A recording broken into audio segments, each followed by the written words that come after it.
experience with blockchain or smart contracts, Ethereum, stuff like this? One, two. Two guys. Have you guys used a DeFi or like know and have some crypto on the wallet? So this is a bit of long story short about me. Probably since you guys don't understand crypto, probably don't understand most of this information, but a long story short is my first purchase of Bitcoin was in 2013, so it was a long time ago. Unfortunately, I didn't have the financial educational background to hold it and make a lot of money. So I sold, I used, and I don't hold that much of Bitcoin, so that's why I'm not a millionaire today. And after starting with Bitcoin, I kind of changed my mind a lot because I tried to understand more about money, more about how the system works, how the financial system works, and that became a passion, a hobby. So I jumped to work full time on crypto and blockchain in 2020, in the end of 2020, beginning of 2021. So until there, I was just researching how blockchain works, how financial works, all the philosophy behind it. But I was working with other software-related data mining and automation stuff.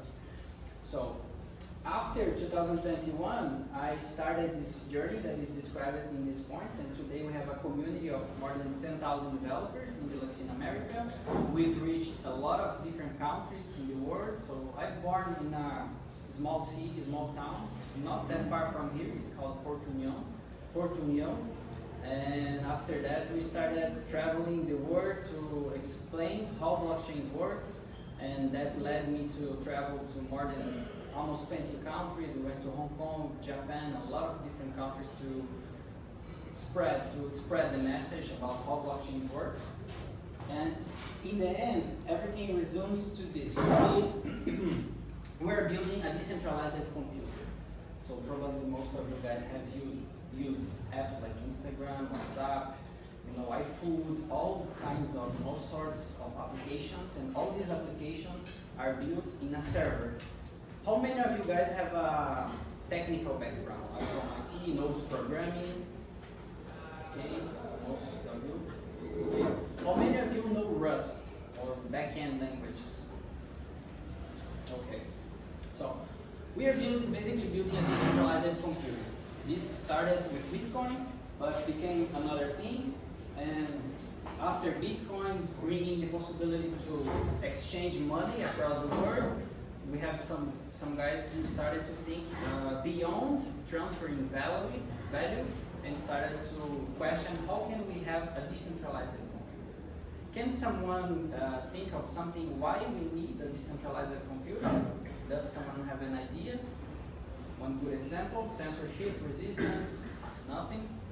So let's take a very polemic example. I thought this today. I had previous examples, but since we are passing through some crazy stuff in Brazil, I think this is a good example.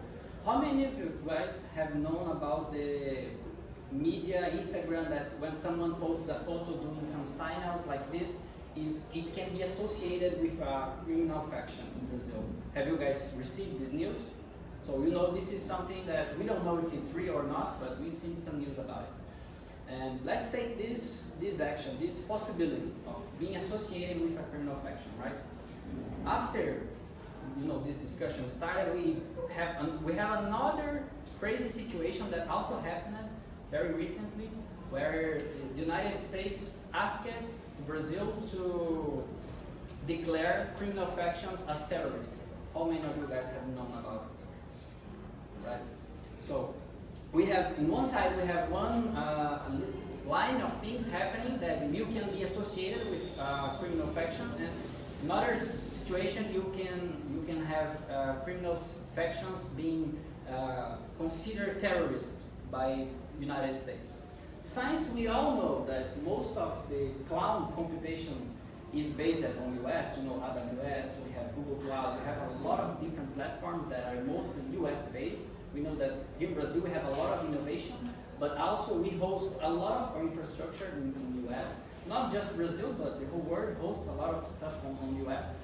And can you imagine if the Brazilian government, I'm not saying that they did or they not, if it's good or not, but thinking about the fact, if they declare criminal factions, criminal as terrorist associations, and for some reason someone just posts a photo doing a signal on a website or your Instagram or any network, you could be associated with a criminal faction, and since AWS, Google Cloud, and these other platforms, they have policies to shut down websites that are associated with criminal faction. For no reason, you could just post a photo and be associated with a criminal faction and have your e-commerce, your business, or your website just shut down. And this is because of a safety issue, for sure. They are trying to protect against terrorism. This is good. But this shows a very specific part of infrastructure where we have middlemen that are hosting our services. So most of you guys use Instagram. If from day to night Instagram decides that, hey, I don't want this account being hosted on my platform, they can just shut down. And this is the same for all the other components of web. So that's why we need a decentralized computer. We need a way of trust that something that is live and running will not be shut down, will not be turned off. And Bitcoin brought the first idea of money that cannot be controlled by someone. So you have a currency that everyone accepts, but no one controls it, no one knows who built it. And then we started a whole revolution that became today in a point where we are trying to have a computer that cannot be turned off or cannot be controlled or cannot be censorship resistant, right? And here are some of the core values of Web3. So I will explain a bit more about this concept of Web3 and Web2, but basically Web3 resides on censorship, single point of failure, so most of you guys use Instagram and sometimes it just turns off and you can contact your family, your friends, because you have one, this is not a one server, but you have one point of failure that can be shut down.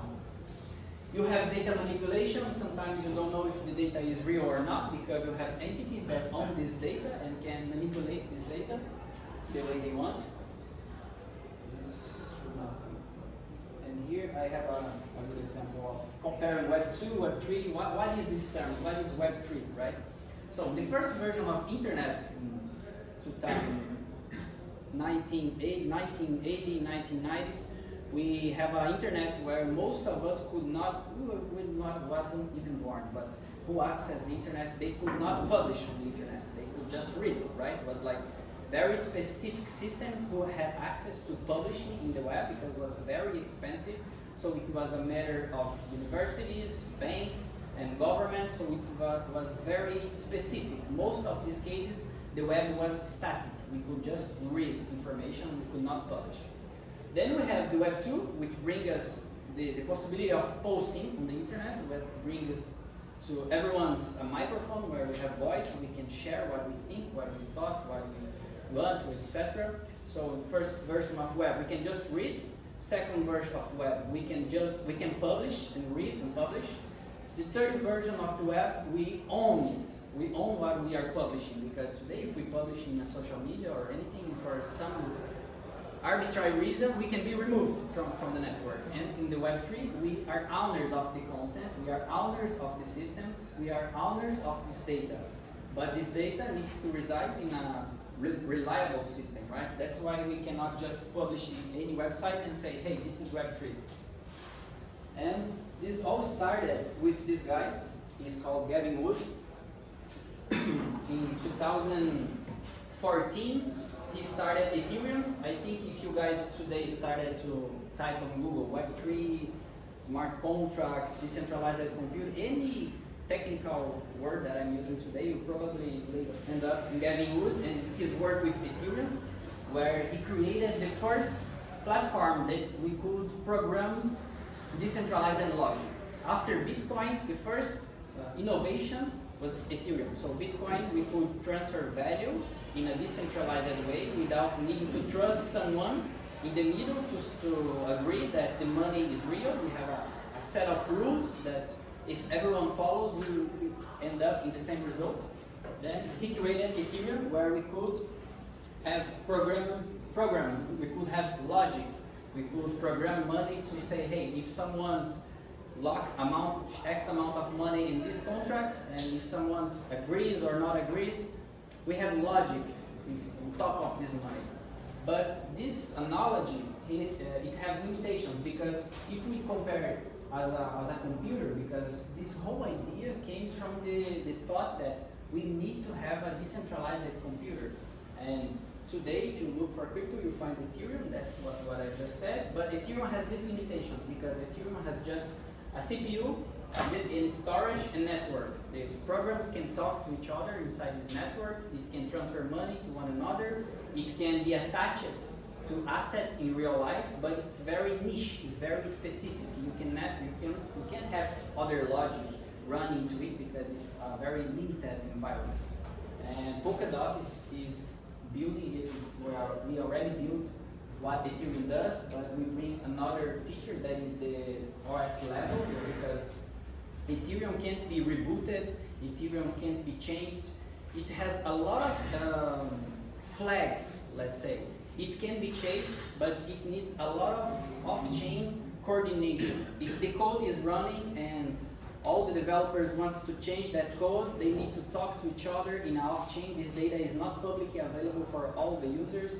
They don't know how the code is being changed, how the updates is happening. There's a lot of gray areas where you don't understand exactly what's going on and why and how. And Polkadot brings a new approach to it. So here's a summarize. Bitcoin created a decentralized ledger where we can share money to each other. Ethereum created decentralized programs where we can not just share money, but we can create logic on top of it that say that this money can be transferred in some certain conditions or not, you know. And then Polkadot is trying to create a cloud server where we have computation.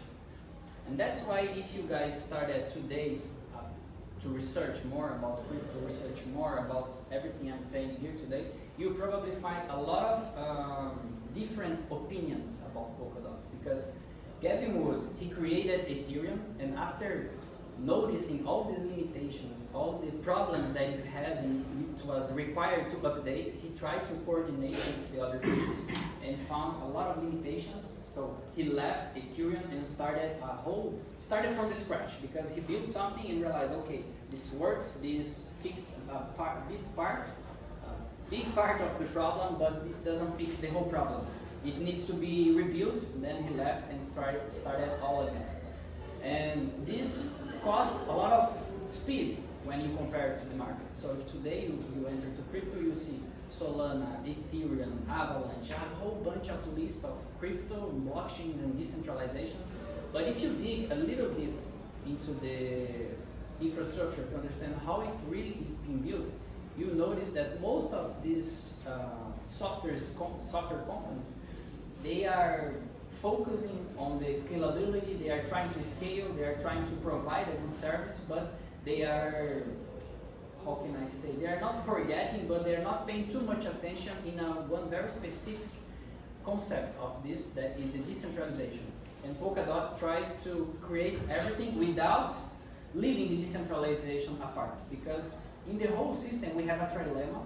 Unfortunately, I didn't draw a slide for this, but it's literally a triangle where you have security, scalability, and decentralization. You can't have the three at the same time. So if you try to be scalable and safe, you end up not being as decentralized as you want. If you try to be decentralized and security at the same time, you are not scalable. So if a lot of users try to use, it gets slow because you have a lot of computation happening. And what Polkadot does is it focuses solely on security. It builds a layer 0 of security where other blockchains can plug and scale and be safe, and scale and decentralized. And how that is done, right? Sorry guys. And why, right? I leave the how to the technical specifications, but before, just to get a recap, why we are talking about this problem of decentralization. So in the early computers, this was a very computational was a subject very specific to governments, libraries, and specific certain agents in society. After this, we have the business servers, where we could have some more publishers on the web, but this was still very limited. Then we had the cloud revolution in the 2000, where everyone could have their business built on the web. In 2010, we started with blockchains, with Bitcoin bringing the first system of value. Then we have, after 2020, when Ethereum started with the specific blockchains, where you have blockchains for tracking systems of supply chain, of how a product is built, all the chain of process that this product is passing through. We have automated cars, tracking the system security, that to be sure that all the cars are safe and can be drive. And then we have today where we are in the decentralized cloud revolution, where most of the market is trying to address this problem of having a whole decentralized computer. And this brings us to the point that I just mentioned, that is the resilience. So today, if you started to dig into this blockchain world, you see all these projects and how we differentiate one project from another, and it's mostly based on Nakamoto Coefficient. How many of you guys have heard about Satoshi Nakamoto? Mostly who heard of it? That's good to know, a lot of people know. So Nakamoto created the Bitcoin, and together with Bitcoin, he created a formula where you can measure if a system is decentralized or not. And this is based on the amount of power that is required to control the network. And in proof-of-work networks like Bitcoin, we know that it's 51%. So if more than a half controls how blocks are produced, they control the network. On proof-of-stake, this changed a bit because not everyone is producing blocks, and you are not proving that you worked, but you are getting some financial staking, literally staking. And in proof-of-work, you don't need any money to start. You just start producing calculations, and then if you prove that you did these calculations correctly, you receive some amount of money. In proof-of-stake, you don't need this computation. You just need some stake. You have some, let's say, X amount of that money, and say, hey, I will do it right, and if I do it wrong, you can take a bit of my money. So I am put my skin in the game with financial. If in this situation there is a different formula where it's 1/3. If 1/3 of this network can be colluded or for some reason impact the network in a negative way, they can not control the network or produce the blocks, but since all these validators needs to agree that the transaction is valid, then they can impact the network in a negative way. And all the networks have this Nakamoto Coefficient, that is this formula that helps you to understand how decentralized this network is. In a proof-of-work network, you know that if someone holds more than 51% of the power, they control the network. On a proof-of-stake network, if they hold more than 1/3 of the producing blocks of the network, they probably can influence the network in a negative way. And Polkadot holds today the highest score in the Nakamoto Coefficient comparison because we have the biggest amount of power decentralized. So if you get everyone that is participating in the system and calculate their shares of impact in the system, you need to sum 149 agents together to have 1/3 of the network. And Ethereum, if you get the two biggest, Ethereum is not even here, and that's for a reason, but if you get the two biggest block producers, you already have the control of the network. So you just need the two biggest ones and say to them, hey, avoid transactions from this address, and they will avoid transactions from this address, because we've seen that in the past. So even Ethereum, that is trying to be a decentralized computer, when the government say, hey, you should avoid transactions that goes to these addresses, because these addresses did something that I don't like, you should avoid it, otherwise we will turn off this system. And these two main organizers, the stakers, they are avoiding these transactions. So we are not as censor resistant as we thought. Then the market started to think more deeply about which system is really decentralized and what is really decentralization. How do we trust if a system is decentralized or not? And this is based on the Nakamoto Coefficient. Is the way you can trust a system or not if they have a low Nakamoto Coefficient. And all of this, the most interesting part of all of this is because Polkadot is built using a whole decentralized organization. I started this in 2000. I started participating in Polkadot in 2024 when I went to Hong Kong to their immersion of 40 days. You do a RISC exam, and if you pass, you go to an immersion with all the developers who built Polkadot. Most of them left Ethereum, left Solana, left other projects that was trying to address this problem of decentralization. And there I could understand how much of this subject matters, because all this that I'm just sharing to you guys today is built with collaboration. You know, they all needs to be coordinated. There's no single point of some CEO. There's no CEO of someone saying, hey, this should be done this way, the product should be built this way. There's nothing. It's just a community trying to build. So all these guys left Ethereum and they started to build this idea that Gavin Wood had.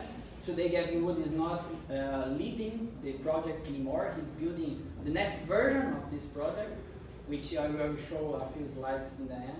But today, if anyone here wants to join it and say, hey, I want to build it, I want to work in this decentralized computer, I want at least, instead of deploying my website in AWS, I want to put in this cloud. How do I do it?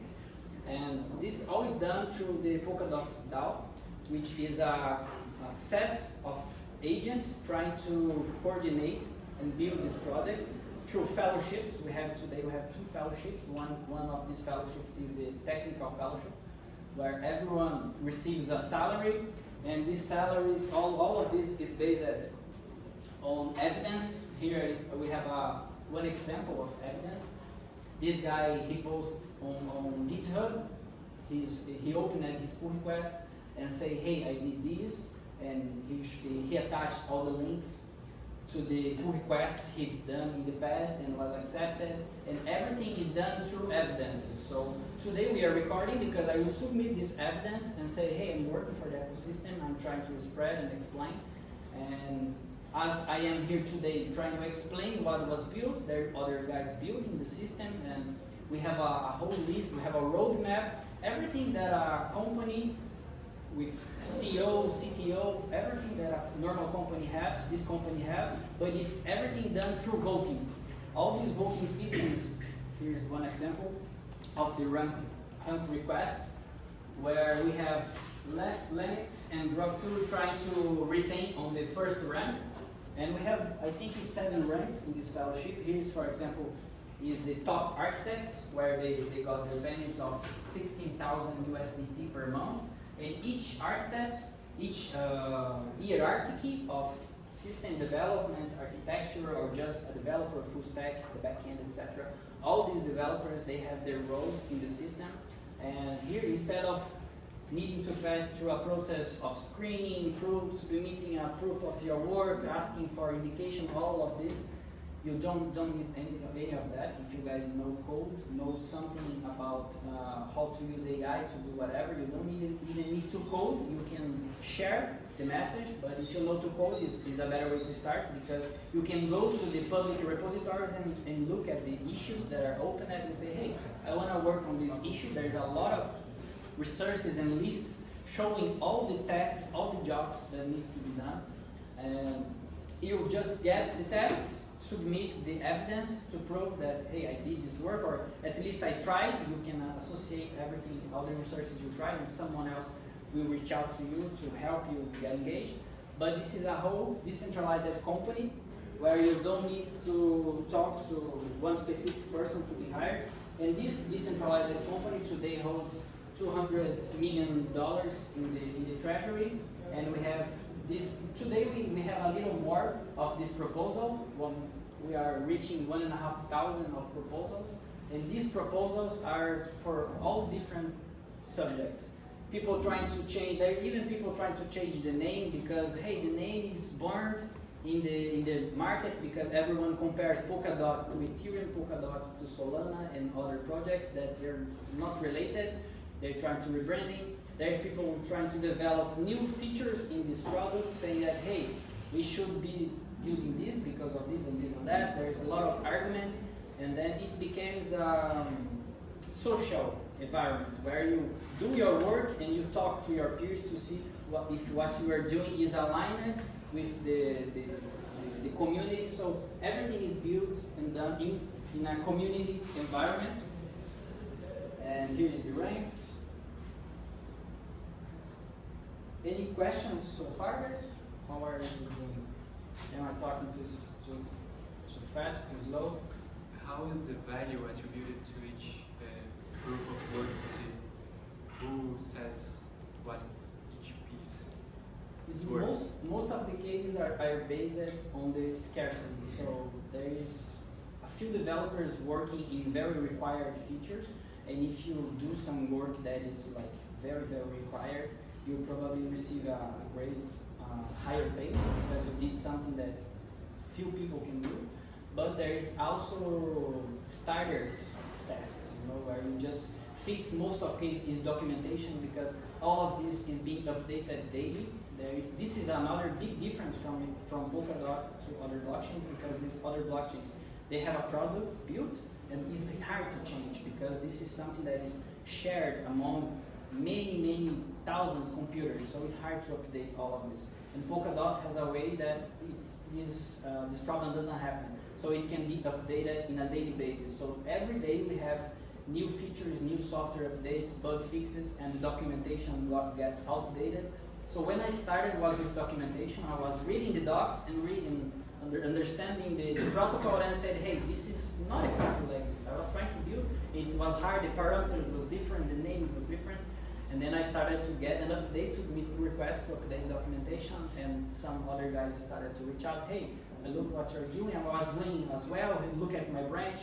So it's all basically all based on the do approach. You first you do, even if it's wrong, someone will reach out to you and help you to fix it or do what is needed. But the payment rates are in most cases are based on the scarcity of that specific activity. Any other questions? So far so good. I think I skipped one important slide here. No. So how do we use this decentralized computer?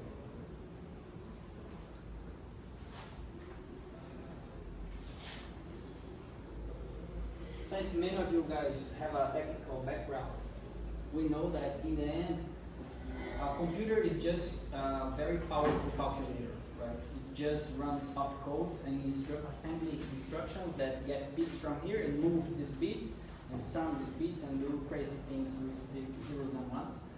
And this is the same for this decentralized computer. The only difference is that instead of running in a single machine, that if we plug the cable, the adapter turns off. The difference is if it turns off the machine, it will pass to a different machine that is also connected, and we need to turn off many machines to really turn off the system. And most of the content we have today about crypto is most based on Solidity and bytecode, which is the example I will give you guys today in the lab. I think since most of you guys have laptop here, we could do here as well. But we will write some piece of code in Solidity where I will present you guys a game of coordination that we all need to coordinate in this game, otherwise we don't reach the expected result. It's just giving a spoiler of what we plan to do. But we have the example here is Solidity, but it could be any other language that compiles to bytecode. So Solidity code is written very similar to Python. It's very similar to JavaScript, not Python but JavaScript. You basically write English code. Then you have the Ethereum compile, which gets this human-readable format of code, transpiles it into EVM bytecode, compiles it into EVM bytecode. Then we get this EVM bytecode, which is just a very huge string, which is a set of instructions. And then we pass it to the Ethereum virtual machine, which is this virtual machine that knows some rules and knows how to operate this hardware and execute these opcodes, because in the end, everything is just opcodes. But besides that, we also have WASM, which is another feature that only Polkadot has. So until here, most of the blockchains have this feature today. If we open CoinMarketCap, which is a website which shows the list, the rank of blockchains, we will see, I don't know, I think there's almost 1,000 blockchains. It's crazy. There is fucking crazy the amount of blockchains and technologies we have. But most of these technologies are just getting the hype of the demand for this financial. Everyone here probably knows someone who got lucky and made a lot of money, but also probably knows someone who lost a lot of money, right? So the state of blockchain today is that most of people associate it with a path to make money or to lose money. And Polkadot tries to drive away from this narrative. That's why if you guys research today about Polkadot, you see a lot of different opinions. Some skepticism saying that, hey, Polkadot is live since 2021 and doesn't have users, doesn't have this, or doesn't have a lot of complaints, because in the end, all these blockchains like EVM, they are solving a financial problem, while Polkadot tries to solve a computational problem. So in the end, the metrics of Polkadot is not TPS, which stands for transactions per second, which is when you compare most of blockchains, you see, hey, this blockchain runs X amount of transactions per second, this other X amount of transactions per second, this fight of scalability. And Polkadot is not trying to fight this battle of finance, but also trying to provide infrastructure for computational. That's why all these slides, everything I'm sharing here today is about one specific part of Polkadot, which is the Polkadot Cloud, where we are trying to build a decentralized AWS, this decentralized cloud server where we can deploy our applications. And Solidity is the most known language in the Web3 space. So if you look for resources on Web3, you find a lot of Solidity code that explains how to build tokens, how to build NFTs, how to build a lot of different types of decentralized applications. So it's good to have Solidity because it's where it comes from, it inherits all the ability of thinking in a decentralized software. Because when we are writing a normal software, we usually don't think in the parts that is running, how many resources is being consumed to write that code. So today we write code without worrying about memory. If you write C code or C++ code, you probably worries about it. But JavaScript, Python, or other high-level language, we don't worry about memory or computational resources. And Solidity, we need to think about computational resources because all these transactions to be run, they cost money. So if we are hosting our program in a blockchain, someone else will run this code, you know? So just to take a step back, I noticed that I didn't explain how this computational part happens. In Bitcoin today, most of you guys have heard about miners, right? If I have a client miner that is processing transactions in the network, I receive a small fee of it because I'm offering my computer to the network, and then I get a participation on it. When I'm running software, I get a participation by running this script. So if someone here writes a script and I get his script and run the script, I run the code for him. That's why I receive some small fee of it, right? So if someone else writes a code that is heavy, that is very, resource consuming, and it requires a lot of computation, it will get slow, or it will get expensive. That's why when we are writing software, we need to think about how many resources we are consuming. And when we are writing Solidity code, most of the time we need to think about the amount of storage that we are consuming. Because every time we write something in the blockchain, it gets more expensive. When we read, we need a lot of different agents to access and write this code. That's when Polkadot brings the WASM, which is this different, not different, but easy way to make the world understand that Polkadot is not just trying to fix a financial problem, but trying to fix a software problem where you can write WASM. How many of you guys know WASM? Just you. So WASM is a WebAssembly code. It's basically zeros and ones. So all the code we run in our machines, in the end, are zeros and ones, right? But when we are talking about the browser environment, Google Chrome, Opera, Brave, Firefox, etc., all these browsers are running WebAssembly, which is, they can run WebAssembly, which is a standard, universal way of running software. So if I get my code, compile it to us, and give it to you, you paste it on your machine and run, your machine will run. I don't need to explain anything about my code because it's a universal format of code. If we get other codes, it will not be like that. Your system will need to know how, why, all the specifications, the amount of memory, the amount of a lot of specificities about the software to run, and that doesn't happen with WASM. That's why it's a universal format that all machines can run. That's why this is way, way, way less expensive than Solidity, which I was showing before, because Solidity is very specific. You need to care about resources. And when we are talking about WASM, it doesn't happen like that because the machine just needs to be connected, receive the code, and execute the code because it's just binary. So it's way, way easier. And today, this is where we are at today. We have the compatibility with Solidity, which all the blockchains talk, all the blockchains know financial, money, crypto, etc.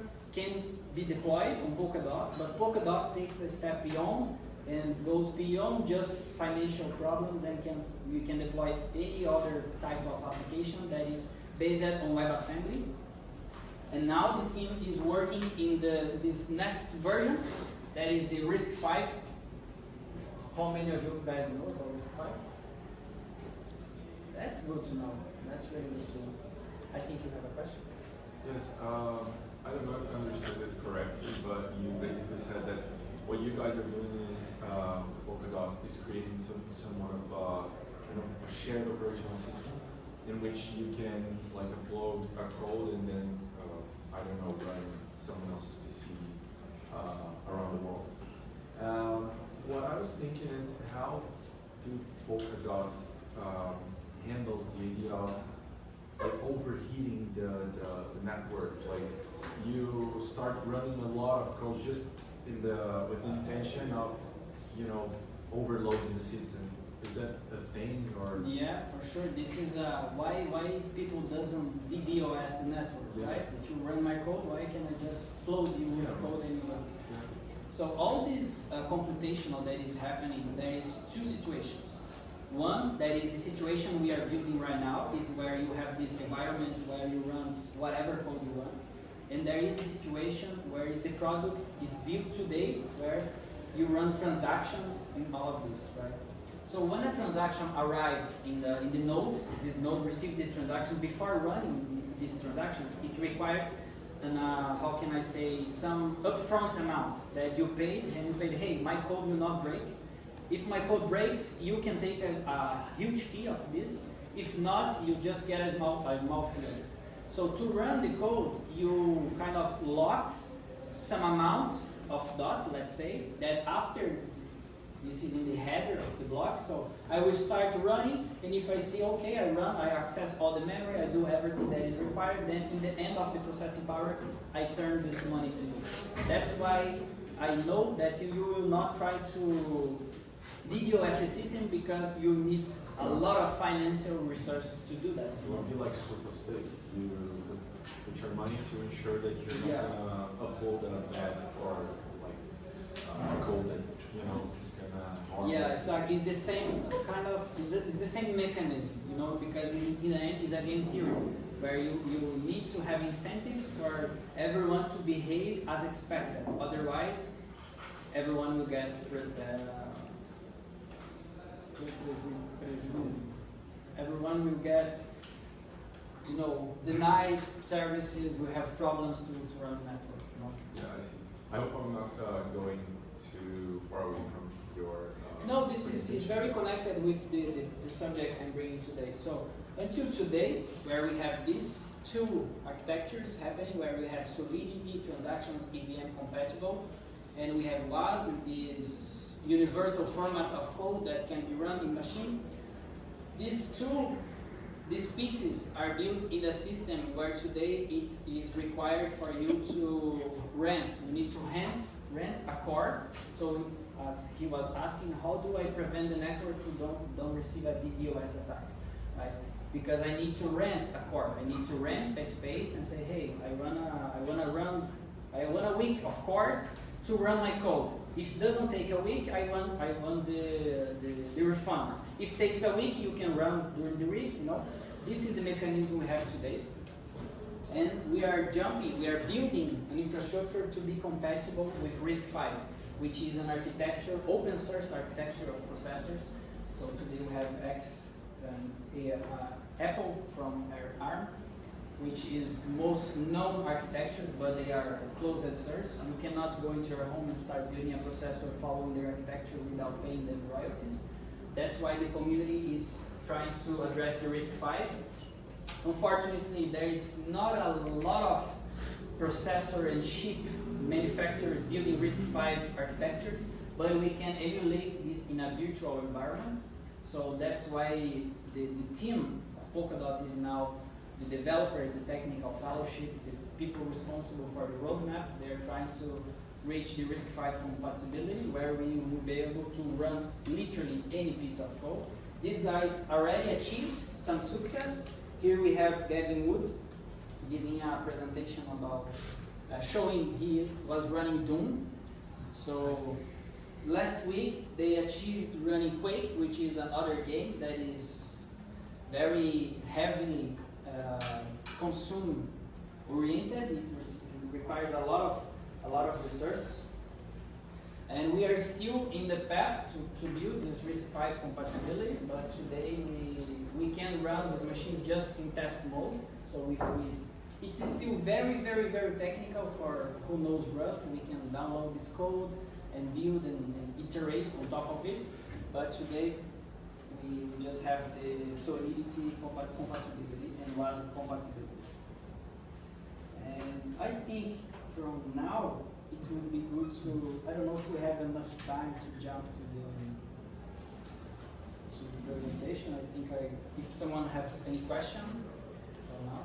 I do have one more question. Like you said that, like we were discussing before, you have to pay some sort of a fee to upload your code. So how do I start, I don't know, playing around with code and with the network without paying anything? Or I can't do that? No, you need to, because... Even for development? Yeah, this is a good comparison between Polkadot and other networks. Other networks, they are slow because everything is already existing in the storage. In Polkadot, your address doesn't exist unless you have the existential deposit. So once you create your wallet, you need to download your wallet, and then you need to buy DOT or receive this DOT from me or from someone else. Then your wallet is activated. Otherwise, your wallet will not exist in the system. Also, even today, if you download a wallet and send me the address, and I send you money, you probably see this money in your wallet. But once you try to do things with that, it will run some errors because it says your wallet doesn't. Sorry, if I send to you tokens, not DOT tokens, but I send a random NFT or a piece of software or something else to an address that is not activated, the system will not understand it because you did not fund that your wallet. So all the users needs to fund the wallet to start interacting with the system. That's why we have a lot of programs that it fund the users. So the game that I will play in the lab, after you guys deploy to participate, deploys the contract is very simple. You guys will share the address with me, and I will send all the existential deposit for you guys to be active in the network. You know, if your addresses are active in the future, if we do some airdrop, we do some campaign for everyone who deploys, your addresses are already active. If you go to an event and see something that is interesting you, hey, I already have a wallet of Polkadot and my wallet is active because I will share this tokens with you all.